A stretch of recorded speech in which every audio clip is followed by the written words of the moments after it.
comes to the end, and I have to accept that. A few simple words to sum it all up as Captain John boards this landmark ship, proudly waves to the crowd, and then sails away with a piece of Toronto history. I miss my kitchen. I was in the kitchen almost every day. The massive floating restaurant that was shut down by public health back in 2008 has been rotting away on the harbor front for many years now and hasn't budged in 4 decades. Once a popular tourist attraction, the dilapidated vessel is now heading to a scrapyard in Port Colborne to be recycled. And that'll be the end. And it'll either be back as new cars, razor blades, or maybe more ship plate to build another ship.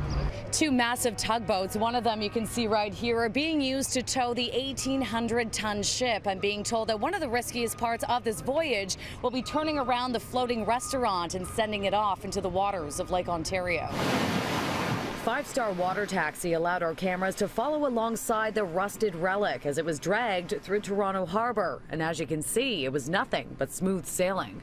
We'll travel at about 5 knots under tow, 5 or 6 miles an hour across the lake. It will take up to 20 hours for the landmark vessel to reach its final destination. And when it does, there could be a surprise on board. A couple of furry stowaways our cameras captured early this morning. I don't know, some raccoons may be displaced here, so they might become Port Colborne raccoons. Would you like to load more raccoons on the boat? I can't make any comment about the raccoon population.